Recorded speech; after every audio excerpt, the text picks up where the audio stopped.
I'm Mindy Kincaid in Atlanta, and this is CNN. We share this place, we all belong. We have to restore this planet's soul. Give it water, give it sun, room to grow. I can see a better tomorrow. I can see a better tomorrow.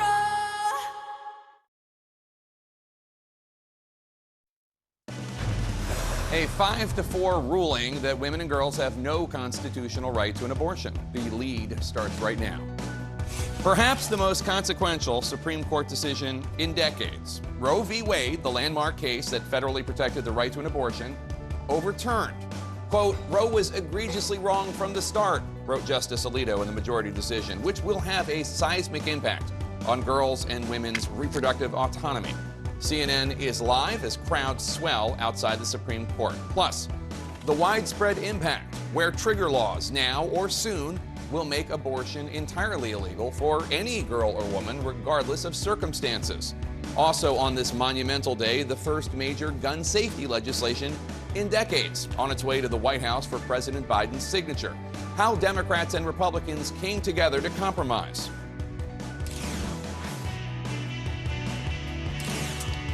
Welcome to The Lead. I'm Jake Tapper. We start today with the historic decision from the United States Supreme Court, which has overturned Roe versus Wade, finding that the 167 million girls and women in the United States have no constitutional right to an abortion.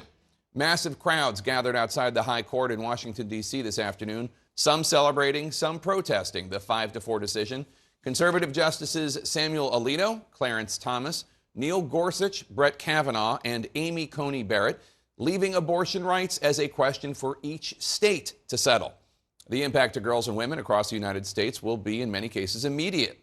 At least 13 states have trigger laws on the books, meaning those states will ban abortions within the next 30 days. A dozen other states have indicated that they are likely to take the same action, banning abortions in the absence of Roe v. Wade. This decision, of course, was not unexpected. Republicans have been plotting for decades to get justices on the court to overturn the decision, believing abortion to be murder. And today's opinion closely mirrors the draft that was leaked to Politico last month. But for supporters of abortion rights, that does not make it any less upsetting. I am spitting mad over this. We have 6 extremist justices on the United States Supreme Court who have decided that their moral and religious views should be imposed on the rest of America. This is not what America wants. The ruling was celebrated by President Trump, who more than any other single American, with the possible exception of Senator Mitch McConnell, is responsible for this moment. The 3 justices he put on the High Court all voted to overturn Roe. Today, Senators Manchin and Collins, who voted for Kavanaugh and Gorsuch, expressed outrage at the decision, given that during their confirmation hearings, Gorsuch and Kavanaugh both seemed to suggest they would not vote the way they did today. The Supreme Court of the United States has held in Roe versus Wade that a fetus is not a person for purposes of the 14th Amendment. And the book explains that. Do you accept that?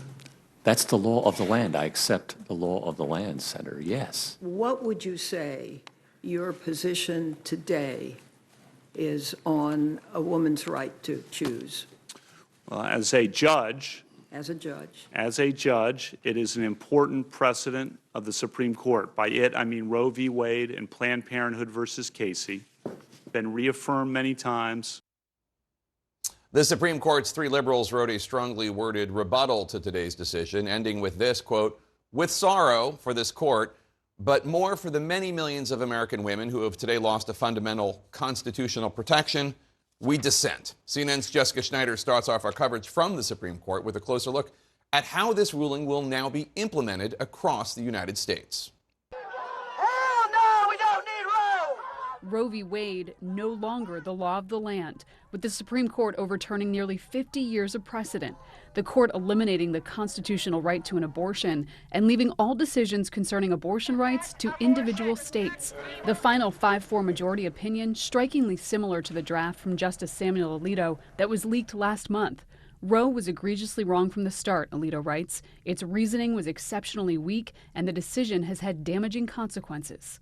In a dissenting opinion, the court's liberal justices lament the current state of the conservative court, saying, "With sorrow, for this court, but more for the many millions of American women who have today lost a fundamental constitutional protection, we dissent." The monumental move made possible by a conservative supermajority, including 3 of Donald Trump's nominees. Chief Justice John Roberts diverging somewhat from the majority, voting to uphold Mississippi's 15-week abortion ban, but stopping short of overturning Roe v. Wade. The decision is a turn for 2 of the justices who voted to overturn Roe after they seemed to indicate at their confirmation hearings they wouldn't. It is an important precedent of the Supreme Court. That's the law of the land. I accept the law of the land, Senator, yes. We won't go back! Democrats, including President Biden, are outraged. This is not over. And urging voters to back candidates who back abortion rights in the midterm elections.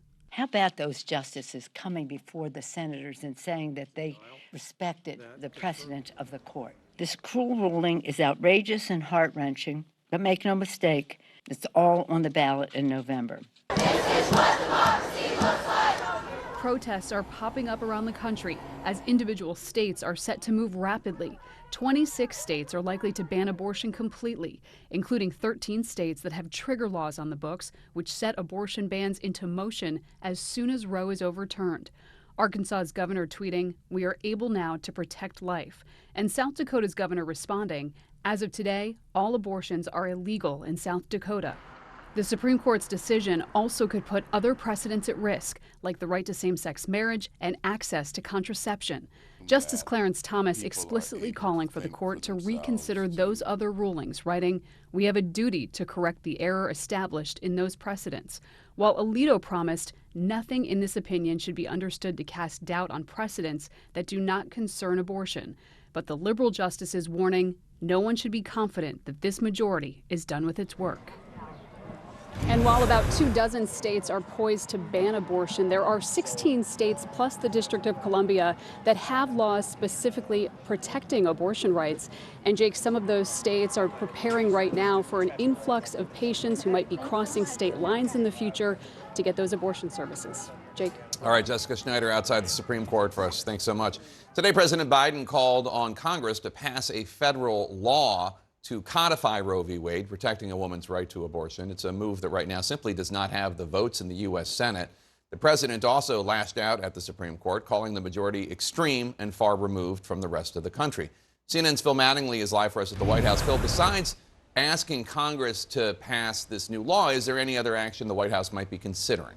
You know, Jake, the president called the decision tragic, the day somber, but he was also quite candid that there is no executive order that can reestablish a constitutional right. There are very real limits to the president's authority on this issue. However, over the course of the last several weeks, last several months even, White House officials have been engaged in intensive deliberations and debates about what they can do. They have prepared over at the Justice Department to fight any efforts to criminalize travel to states where abortion is still available. There are regulatory hurdles that the administration is looking to do away with as it relates to abortion medication. Across the federal government, the administration has looked for avenues to try and address this issue in some way, shape, or form. The limits, however, have underscored one point the president made and his team has made as well. They hope this will galvanize voters. Listen. It's a sad day for the country, in my view. But it doesn't mean the fight's over. My administration will use all of its appropriate lawful powers. But Congress must act. And with your vote, you can act. You can have the final word. And Jake, White House officials have been in communication with abortion rights groups throughout the course of the day, making clear today was not it when it comes to the administration's position. They will be doing more in the weeks and months ahead. Phil Mattingly at the White House for us. Thanks so much. Joining us now to discuss, Julie Rickleman. She argued before the court against the Mississippi law that would have banned most abortions after 15 weeks. That was the case at the center of today's decision. Julie, thanks for joining us. So in this opinion, Justice Alito argues that Roe v. Wade was, quote, remarkably loose in its treatment of the constitutional text by finding that abortion is part of a right to privacy, which Alito says is not actually in the Constitution. Tell me why you think he's legally wrong. Well, thanks so much for having me. A few really basic reasons. The first, of course, is that for more than 100 years, the Supreme Court has said that the 14th Amendment and its explicit protection for liberty means that people have the right to make decisions about their bodies and about their families and children, child rearing, and issues related to marriage. So all of those have been protected for 100 years under many, many different decisions. And the right to end a pregnancy was part of those protections. It's squarely in the middle of those 100 years of decisions. And for that reason, there really was no factual or legal change that justifies overruling Roe and Casey today. Justice Alito also quoted Justice Ruth Bader Ginsburg in his opinion. The Ginsburg quote was that Roe halted a political process that was moving in a reform direction and thereby, I believe, prolonged divisiveness and deferred stable settlement of the issue. I'm wondering, just as somebody who obviously held Justice Ginsburg in high regard, what did you think of Alito quoting her like that? I think that the ability to make the decision whether to continue or end a pregnancy is absolutely central to people's liberty, to their equality. And the fact that recognizing that under the Constitution has caused harm, discord, that it's short-circuited a process, I just don't think there's any support in that because, again, the court has said for 100 years that people should be able to make these most basic decisions, that these are the decisions at the heart of what liberty means, at the heart of what it means to be free. And that's exactly what the Constitution is for. It is designed to protect those most basic liberties, those most basic rights, so that they're not up for vote, they're not up for the political process. And that's exactly what the court had done for 50 years until today. What does it mean for women and girls who might want to get an abortion that in some states now they cannot, with no exceptions at all? Practically speaking, as somebody who is an expert in this, what does that mean? What is it going to, you said that your organization said this is going to ignite a public health emergency. What do you mean by that? Well, abortion is an integral part of reproductive health care, and it's really important for people to understand that having access to abortion is really critical to people's health and their lives. Pregnancies are not simple.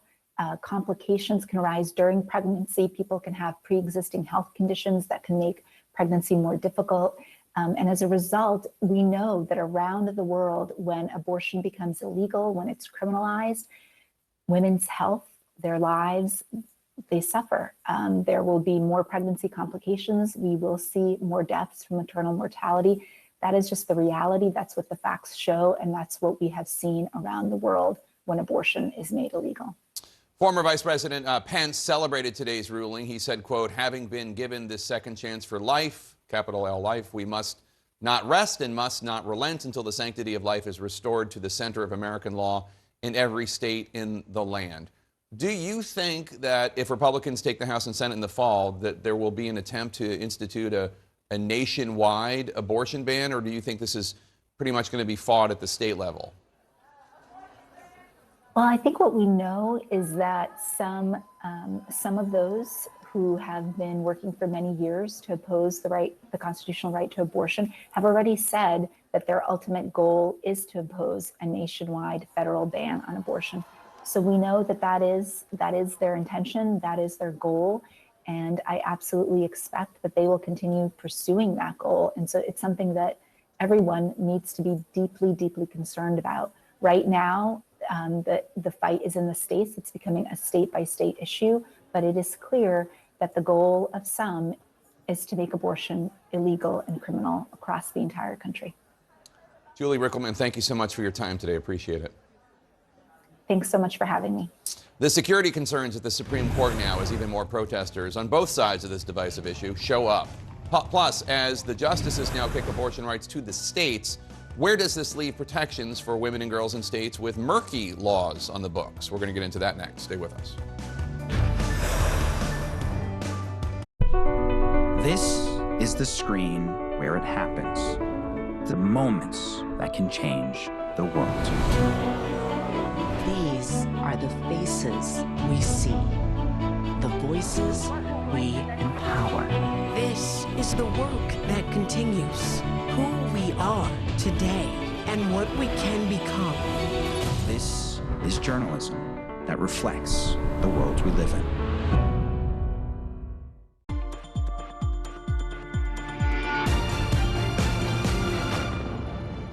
I believe we have an opportunity to move towards hope because we are learning more about this criminal enterprise. My name is Lisa C. Williams. I'm a philanthropist and an advocate for survivors of human trafficking.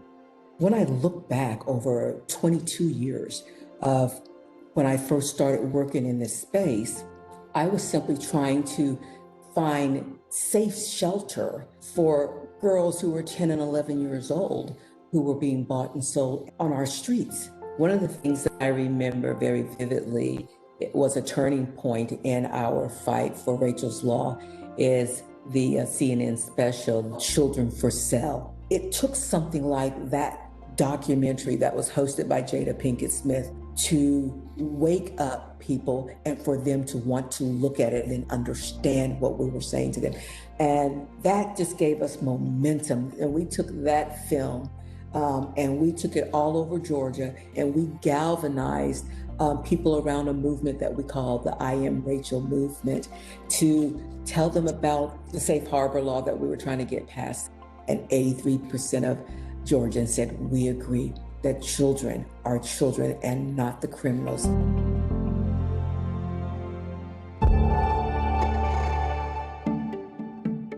So much of business travel now is mixed with leisure. People are working from abroad. But yes, certainly the consulting trips, the Monday through Thursday, they are back and happening. Consultants are back on the road, engineers who need to do those factory visits, people in sales. So it's not quite off a cliff like people thought. But I think especially once that testing requirement is lifted and, I think businesses will feel more comfortable sending people out. But it will come back, but it'll just look a little bit different than what it used to. Whenever that testing requirement's lifted, we're going to see a shoot up in demand, especially international. And we're projecting at the Point Sky that airfare is going to continue rising steadily into June. It might taper off, but, we'll see. But in general, booking last minute is not a smart bet in 2022.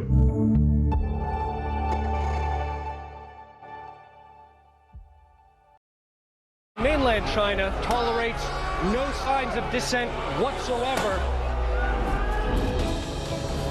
Are you anticipating dozens of people being prosecuted? Hundreds? Thousands? We're flying over ISIS front lines. This is the only protection we have.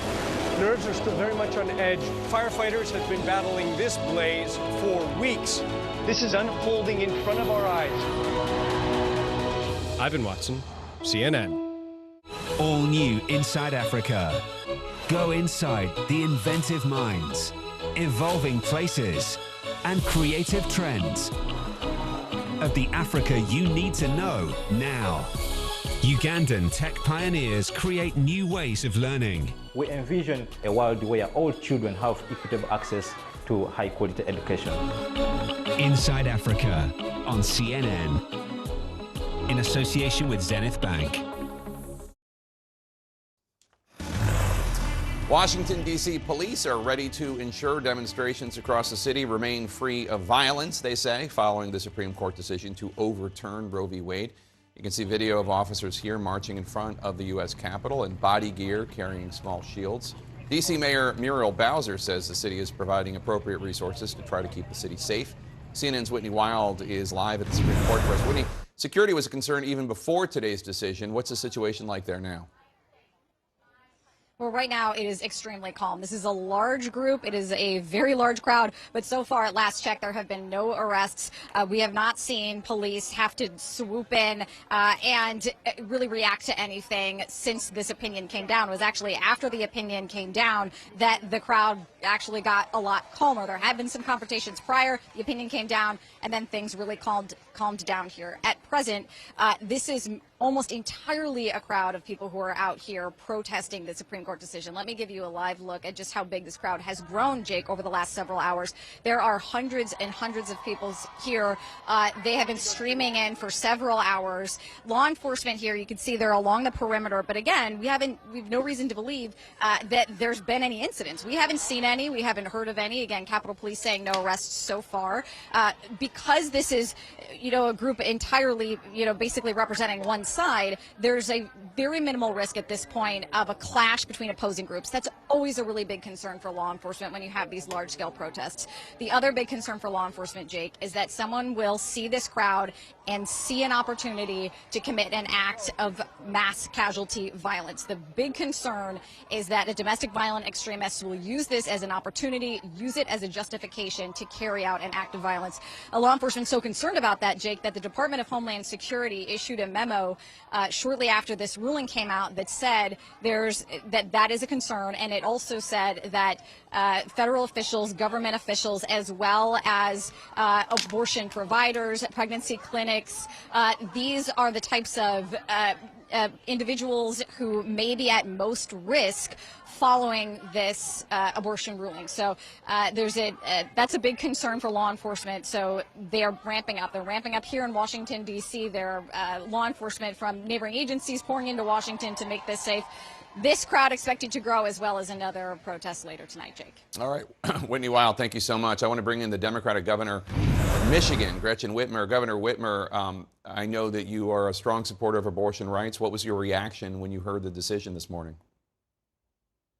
Well, I think we knew this was coming, and yet it still was like a gut punch. And here's the thing. We cannot let this be the last chapter. We've got to fight. We've got work to do. I filed a lawsuit here in Michigan. I'm trying to protect abortion rights for Michiganders and for women from Ohio and Indiana who come here for reproductive health care as well. So we're waging this war. We're trying to keep this 1931 law that makes it a felony, no exceptions for rape or incest, from going into effect. But it's a precarious moment.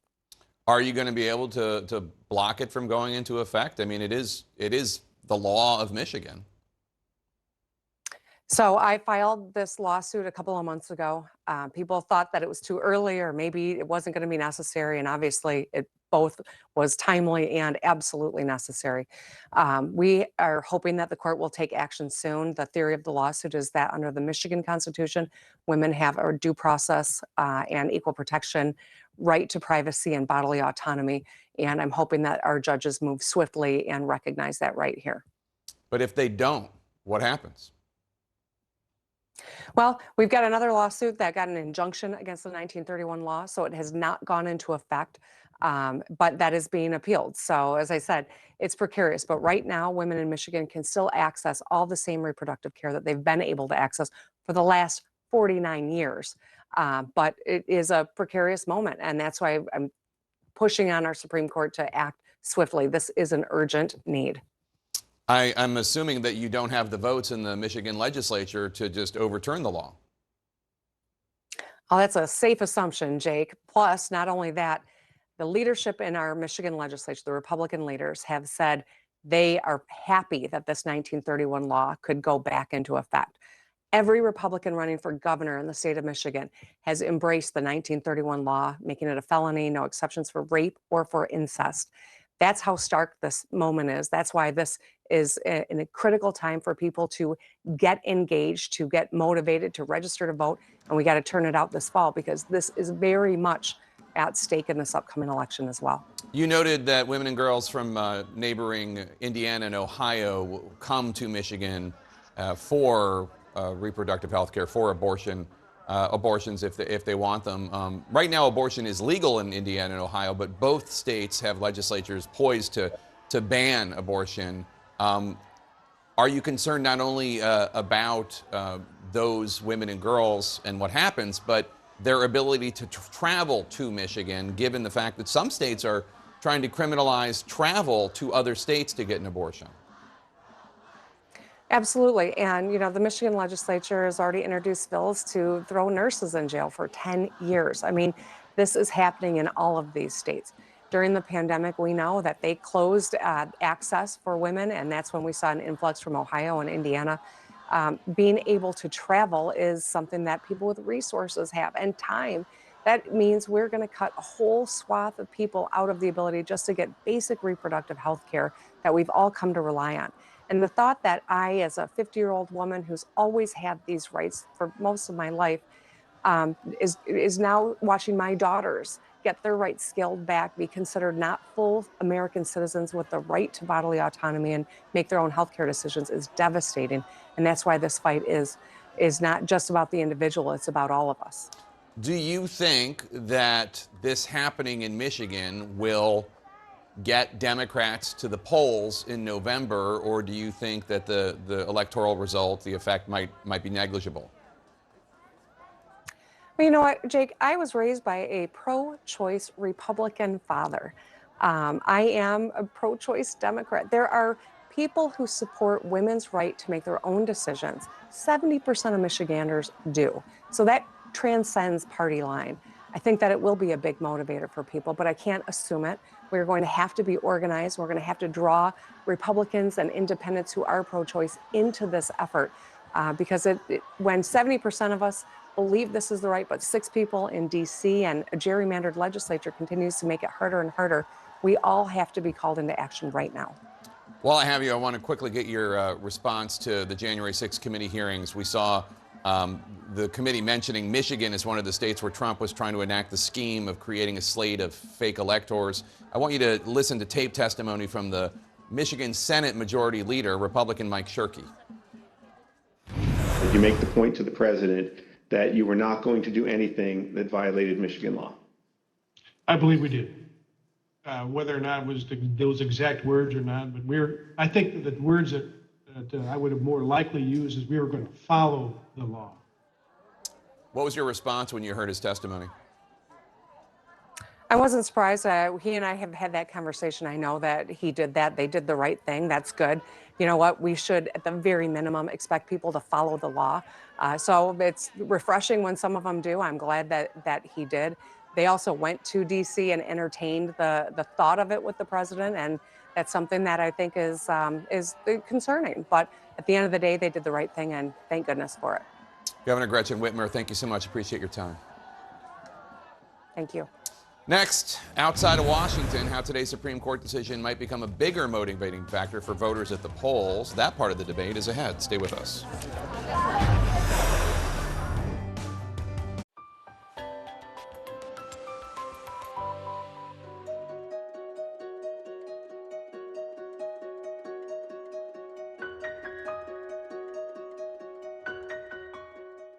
Hello, good morning. I started kayaking 2 years ago. I'm from Monterrey in the north of Mexico, and this activity is not very common in my city. All the time that I'm inside the mangroves, it's just me and the kayak. It's a very good moment to relax and to stop thinking about other problems and enjoying all this nature that we have. The combination between workout and nature is what makes me disconnect from the city.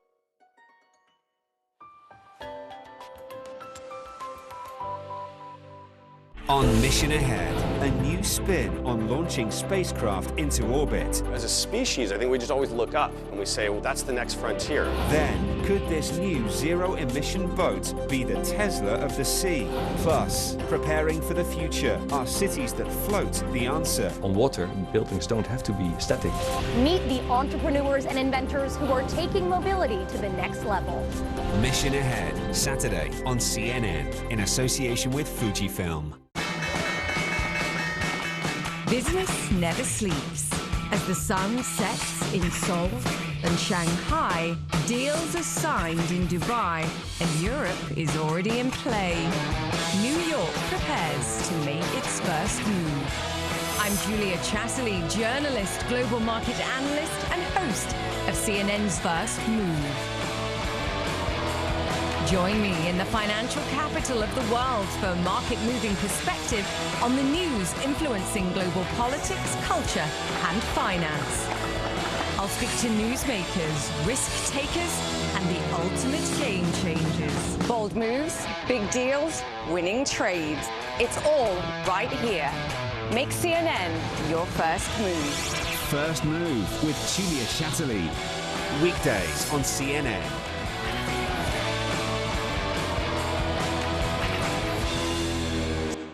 I'm Ben Wiedemann in Ukraine, and this is CNN.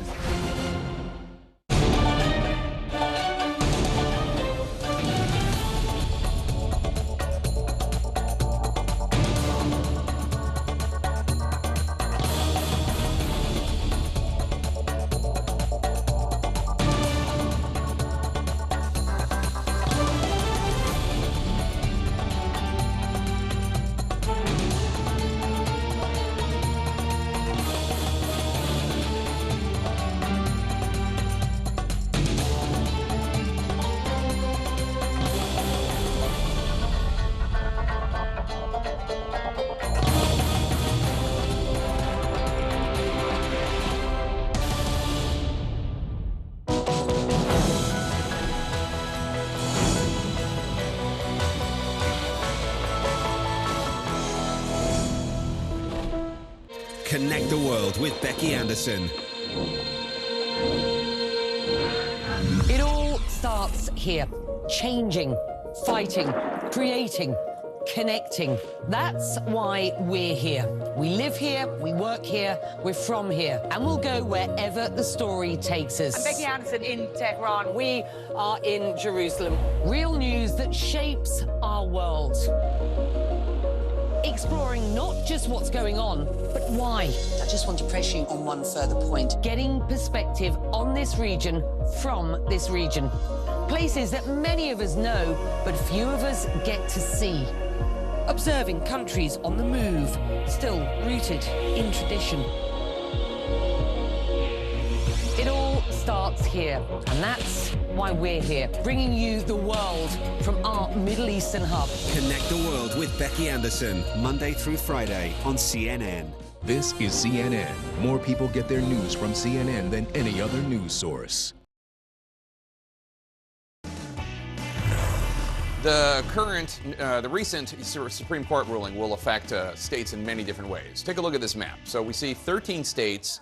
They're going to see a near immediate impact. Those are states with so-called trigger laws designed to go into effect if the Supreme Court overturned Roe. Let's bring in Mary Ziegler. She's a law professor at UC Davis Law School. Also with us, Casey Hunt, our chief national affairs correspondent here at CNN. Mary, let me start with you. How is this decision going to impact different parts of the country? Well, as you mentioned, Jake, in roughly half the country, abortion is going to become illegal almost immediately. There'll be a kind of group of states in the middle, including Virginia, that have to kind of figure out how far they want to go, if they want to go all the way to bans at fertilization, or they're going to stop somewhere in the middle, like 15 weeks. And there are progressive states, like California, where I am right now, where states will have to decide how far they want to go in protecting their own doctors against potential legal liability from red states, as well as welcoming people from conservative states into their borders to access abortion. And Casey, obviously this is going to make life very different for women and girls all over the country. Very different. And it's really going to be a pretty remarkable, there's not a lot of other good examples or parallels nowadays, considering that the gay marriage decision that came down from the court, where there are clear geographic lines where the rights of people are different. And so we've already got our initial map. And, as the professor was just saying, that is going to change with time. And, I think it's going to be important to look and see how that starts to affect our politics. I mean, Missouri Senator Josh Hawley was already on a conference call with reporters in his home state just this morning/afternoon, talking about how he thinks this will make liberals move out of red states and ultimately hand more Senate seats to Republicans, which of course would solidify any advantage they might have in our electoral college, in our elections, which of course this is fundamentally what it's about. It's our elections and who won those elections that got us to this point today. Mary, do you think that the American legal debate on abortion is now over in terms of U.S. Supreme Court cases, or are we going to see other cases popping up here in D.C.? Obviously, in the state level, it's going to be different. I think it's not over at the U.S. Supreme Court level, too. We saw in Justice Thomas's opinion and Justice Alito's majority some kind of a wink and a nod to the idea that maybe there are fetal rights in the Constitution. We saw Justice Kavanaugh kind of worrying out loud about cases involving retroactive liability for abortions that have already been performed, or efforts to regulate abortions that are happening in blue states by red states. So I think that this battle in the courts will continue in the short term. And of course, just as much as Roe v. Wade didn't settle this conflict, today's decision isn't going to stop people who support abortion rights from trying to change the Supreme Court, reinstitute some kind of protection for abortion rights, even if that takes years. So, Casey, in May, CNN polled Americans on whether they wanted the Supreme Court to overturn Roe v. Wade. 66% of the public said no. Yeah. 34% said yes. Is this going to have an effect on the midterm elections? Oof, well, those are an interesting set of data points. First, I think what you said, the poll you said where the majority of people said don't overturn Roe versus Wade, you saw in John Roberts, the Chief Justice's writing today, an attempt to speak to that political reality. He wanted to handle this case differently. He wanted to take a piece of the original Roe decision, make it, get rid of it, essentially strike what's called the viability provision, and handle this case that way without completely overturning Roe versus Wade. And honestly, that kind of judicial approach more broadly reflects what we know about where the American public is on this issue. Most people, it seems, when you look at the polling and the numbers, do think there should be some time limit during a pregnancy where abortion is no longer allowed, except in certain cases, like the life of the mother. Typically, when you remove exceptions for rape and incest, that also becomes politically problematic. A number of these states that have trigger laws don't include exceptions for rape or incest already right off the bat. So I think in terms of the elections, the question is who is going to get out to vote on this issue? Because it's been Republicans and particularly religious conservatives who have been getting out to vote on this issue for the past 30 years, since Roe was decided, frankly, nearly 50 years.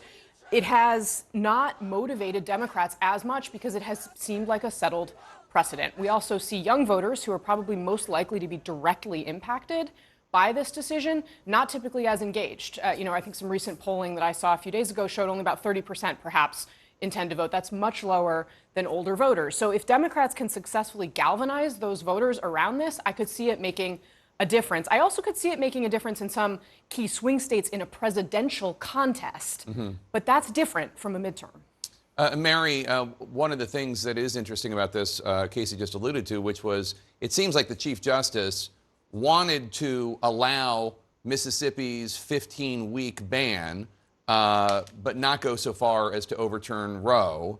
But the conservatives on the court outnumbered him. Right. Quite simply, this is evidence that this is no longer John Roberts' court, right? If there was any doubt about that, this decision kind of puts the final nail in that coffin. Roberts had been outspoken during oral argument about this. There were leaks from the court suggesting that he had been trying to persuade one or more of his colleagues to join him in this sort of what he passed off as a middle ground, that he had no takers. And if he has no takers now in Roe, which is, of course, the best known Supreme Court opinion. This is when the lights are shining the brightest, when concerns about the court's legitimacy are the most acute. His colleagues just aren't interested in that. And so you can question going forward to what extent he'll have any kind of leadership role in shaping the direction of the court. Mary Ziegler, Casey Hunt, thanks to both of you. Appreciate it. Right across the street from the Supreme Court, this was also a big day at the U.S. Capitol. Congress passed a bipartisan gun safety bill. It's the first in decades. What does this legislation actually do? That's next. I'm Larry Medowo in Kigali, Rwanda, and this is CNN.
I'm James Roby. I'm the Global Head of Environmental Sustainability at Capgemini.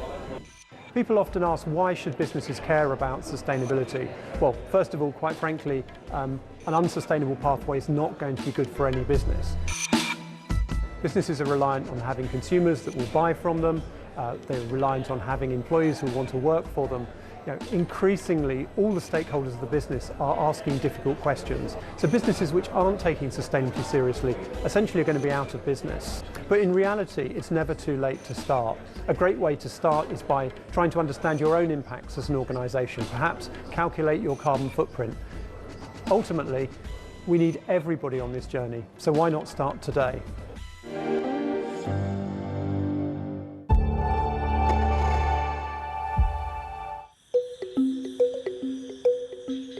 Sometimes you think that the only thing that they do is honey, but we depend on the bees for everything that we eat. Coffee can produce 3 times more if you have bees. So if you have coffee in your mornings, thanks to the bees. In the past, in principle, people used to burn the bees and just take the wild honey. I used to set fire to the swarm. I wouldn't spare a thought for the queen and her workers. I just burned them. But now with the training I already have, I would never advise anyone to set fire to a hive ever again. As the bees, we need to work together with this land and with other animals, with the plants and the forest. We need to protect nature because we are part of the nature. We are nature. These troops, they are Russian. I've spoken to the commander. He said they are now in control. Over on that way. It's a secret location. They're going to fire on Russian forces. There has been a ferocious battle here. There's unexploded grenades everywhere. We're being shown the powerful American guns, giving them an edge. You downplayed the US intelligence assessment. Do you now regret that? I'm in Kiev right now, and it is under attack, Mr. Lavrov, from Russian forces. I'm being told by our security that we need to get our flak jackets on. No matter where you are in this country, lives are being shattered. There are thousands streaming out. It is at least a chance to save their own lives. Matthew Chance, CNN. Sunday on CNN. In a year full of challenges, let's salute those going the extra mile, using their platforms for good. CNN Heroes Salutes, hosted by Aaron Burnett. Sunday. In our politics lead, the House of Representatives passed a historic bipartisan gun reform bill this afternoon, marking the first major federal gun safety legislation in decades. 14 House Republicans joined Democrats in favor of the measure. Last night, 15 Senate Republicans joined all 50 Senate Democrats on the same bill. And now the legislation awaits President Biden's signature. This comes as the Supreme Court's Thursday ruling on guns took a very different stance and actually expanded gun rights. CNN's Jessica Dean is following all of this. Jessica, what kind of changes will be in this gun legislation? So there's several things that are important to focus on with this gun legislation, Jake, starting with the fact that there's going to be $750 million poured into crisis intervention programs all across the country. And that could also be red flag laws that are going to incentivize states to put those red flag laws into place. It also closes the boyfriend loophole, something that has vexed lawmakers for years. This ensures that anyone that is convicted of domestic violence cannot get their hands on a gun. It's also going to require more gun sellers to register as federally licensed firearm dealers. It's going to bolster the review process for this 18 to 21-year-old age group, which is critical and connected to these school shootings with that younger gun owner age group. They're going to incentivize states to be putting those juvenile records into a federal database so they can search and really take a closer look at these younger gun buyers and who might be trying to get their hands on a gun once they turn 18 years old. And one more thing to keep in mind, Jake, as well, is the millions and millions of dollars that's going to go into mental health funding. That was key for Republicans, something they really wanted in as well as Democrats, Jake. It's interesting, Jessica, unlike Senate Republican leadership, Republican House leaders encourage their members to vote against the bill. Some notable names are on that list. That's right. And we saw from House Leader Kevin McCarthy, Elise Stefanik, Steve Scalise, the top 3 Republicans in the GOP whipping against this bill, telling their members to vote no. And here are the ones that went against that. The 14 House Republicans who did join with Democrats to pass this legislation. And as you mentioned, some familiar names there, Liz Cheney, Adam Kinzinger, as well as a host of others who did buck GOP leadership in the House to join with the Democrats and get this through. As we mentioned, it now goes to President Biden's desk. And Jake, this was not something that people really had on their bingo card for 2022. They didn't see this gun safety legislation ever having a chance of making it out. So it is significant to see this head to the president's desk. I couldn't help but notice Congressman Gonzalez, a Republican from Texas who represents Uvalde. He voted for this as well. Jessica Dean reporting from Capitol Hill. Thanks so much. Coming up next, what a source is telling CNN about a new subpoena tied to an investigation into the scheme to put forward fraudulent electors. Stay with us. What do you see when you look at the surface? Just that, the surface. But dive deeper and new possibilities emerge. Essential intelligence from S&P Global takes you here, providing the data, risk assessment, and workflow solutions you need to plumb the wonders beneath. A better, more prosperous future awaits. It's yours for the seeking. S&P Global. Seek and prosper. Thinking of banking in Africa? Think Zenith. In today's fast-moving, fast-changing world, you need a financial partner that understands your unique expectations. A bank with presence in major financial centers across the world, with the enabling platform to facilitate seamlessly, whenever, wherever, however. A bank with best-in-class financial solutions from a superb combination of technology and human touch for easy, fast, and secure banking that creates real value. Turning dreams into reality is now in your hands.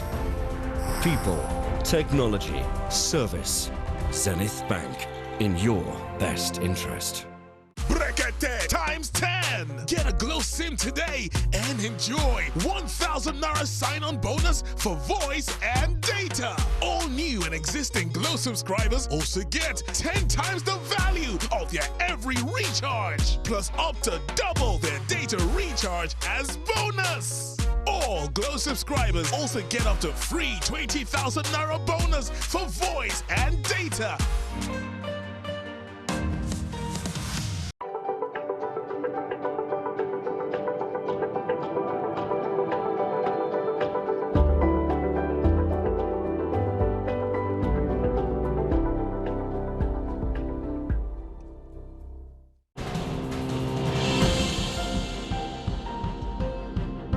Bollywood, a protracted pandemic fractured this more than a century-old industry, sending profits tumbling as in-theatre audiences stayed away.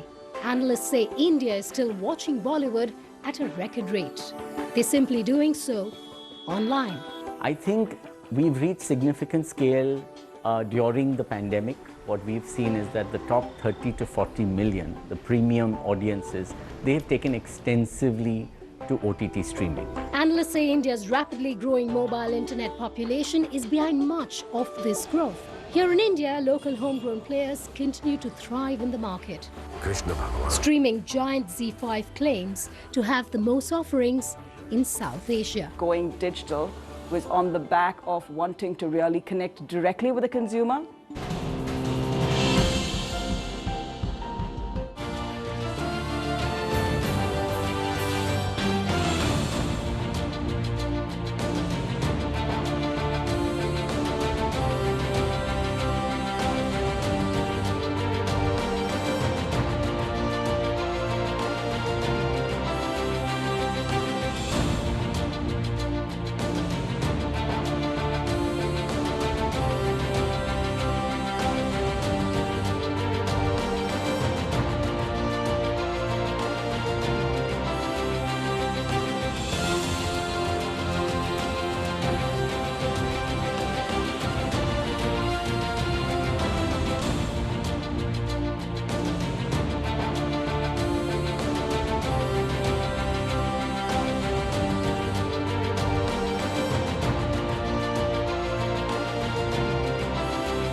Afghan women are afraid that this is the beginning of your efforts to erase them from the workspace. Malumnis, it's not clear. Even if we appear with the burqa, maybe they will say that women's voices are forbidden. Did you ever imagine that you would be prevented from going to school? Girls' education is fundamental to the dignity of Afghan life. Do you believe that young girls will be allowed to go to school here in Afghanistan?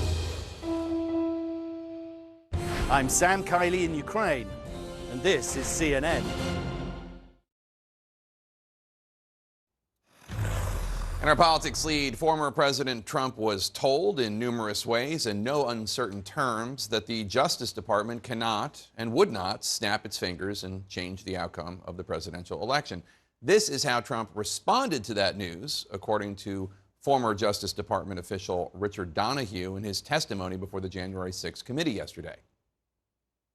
He responded very quickly and said, essentially, that's not what I'm asking you to do. What I'm just asking you to do is just say it was corrupt and leave the rest to me and the Republican congressman. CNN's Pamela Brown has been reporting on this extensively. And Pamela, the January 6th investigation isn't just in D.C. We're learning that the Republican Party chair in Arizona was just subpoenaed. What are federal investigators trying to find out? Yeah, so the DOJ probe is clearly heating up. In fact, as we learn, federal investigators, Jake, have sent subpoenas to Kelly Ward. She is the head of the Republican National Committee there in Arizona, and her husband. So what this shows you is that this probe is widening, and it's very focused on this slate of fake electors. You know, as you well know, this idea that these people who were Trump supporters convened, they became alternate slates of electors, and the end goal, apparently, was to come to Washington and present to Mike Pence, the former vice president, the choice, you know, and they would hope that he would go toward the Trump supporters. Now, of course, that didn't happen, but they did convene, and in fact, Arizona is one of the states that sent a fake certificate to the National Archives that was then, as we know, rejected. So they have been subpoenaed, and their lawyer gave a statement saying that this probe is based on allegations of First Amendment protected activity. But clearly, DOJ is focusing in on these 7 battleground states that Trump lost where this fake elector scheme happened. And Pamela, we also heard more details on a laundry list of sitting members of Congress asking for pardons. Representative Matt Gaetz, for example, asking for a pardon even before January 6th. Why? Mm-hmm. Right. Well, why? Because they were allies of Trump, and they were the ones involved in the lawsuits, the Ken Paxton lawsuit to the Supreme Court, decertifying the election results in Arizona and Pennsylvania. Now, it is worth noting, though, the only Republican congressman who has come forward to confirm it, essentially, is Mo Brooks. He's come out, he's confirmed it, he has defended it. He said he did that because he was concerned, in his words, of the socialist Democrats coming after him. And he said, though, in that email that was shown by the committee yesterday, that he then released a longer version of, that Matt Gaetz also wanted a pardon. Now, Matt Gaetz has not denied it. He hasn't confirmed it, but he is just calling the committee a sideshow, as we've heard him say repeatedly. Then you have Scott Perry. Scott Perry continues to deny this. He is the Pennsylvania congressman. That he denies that he has ever asked for a pardon. But we saw the video of Cassidy Hutchinson, the aide to former Chief of Staff Mark Meadows, under oath saying that Scott Perry asked her directly for a pardon. And then Louis Gohmert, also another name that was mentioned of a Republican who sought a pardon from the Trump White House. He is also denying. He is saying that he was seeking pardons for others unassociated with the government. Now, we've heard members from the committee respond to these Republican congressmen who have either denied it or they're not confirming it. And they say, look, all you need to know is that the witnesses we have that said that they sought a pardon, they were under oath. They were under oath. These Republicans who were denying it, they were not. Yeah, and it's not a crime to lie to the American people. It's a crime to lie under oath. Pamela Brown, thanks so much. Appreciate it. Just a few weeks ago here on The Lead, Congresswoman Barbara Lee shared her personal story, her experience having an abortion back in the pre-Roe v. Wade days. She's back today with what she says she wants to see happen in the wake of today's Supreme Court decision. Stay with us.